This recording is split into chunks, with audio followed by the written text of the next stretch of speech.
When we're trying to understand different types of blocking systems, there's two things that make up a blocking system itself. Our first thing is going to be where the front row base is, and then we're going to learn about the system itself, and so maybe what the objectives of the blocking team are. The first is a bunch blocking system, and so typically in a bunch blocking system, your left front and right front are going to be anywhere from maybe an arm's length apart to maybe a little bit tighter than that if they run an even closer bunch. And then a spread blocking system where your pins are going to be even further, maybe sometimes as far as 10 to 12 feet away from the middle blocker. On the near side, we're looking at Wisconsin. Wisconsin typically runs a bunch blocking system. They are, a lot of the times they're in a reed block, and so we'll kind of talk about why they start tight, but you can see their left front help is just an arm's length away from the middle attacker. Their right front's a little bit further away to be kind of on that V gap. And base system you might see as a spread blocking system. So this is actually on the far side. We're looking at USC. This is from 2012. They were running a really spread out blocking system here. And so you can see that the distance between their middle front blocker and their right front blocker is almost maybe 12, 14 feet all the way out. And then the second thing that we're going to take a look at here are the three different types of blocking systems. The first one is going to be a front blocking system. So this is a fairly common blocking system that you'll see a lot of teams run, where the middle blocker will actually front the middle attacker.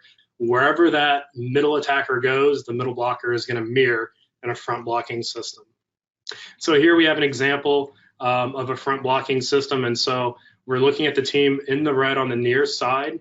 Their middle blocker is actually going to step into the B gap with the opponent's middle attacker. And so there you'll see she's taking a step to the right, and that was a fronting system.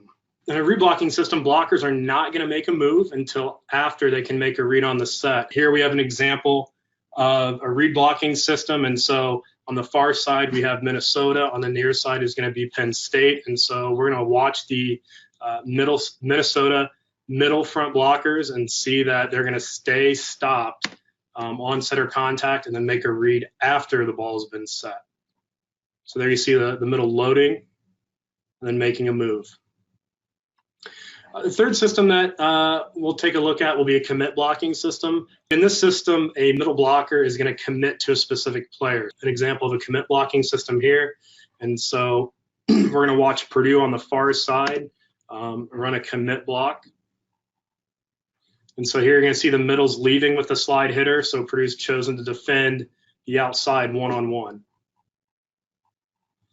This is another example of what happens when you do the commit block. And a lot of teams, if they're really good at defending hitters one-on-one, might choose to do that versus trying to block the ball.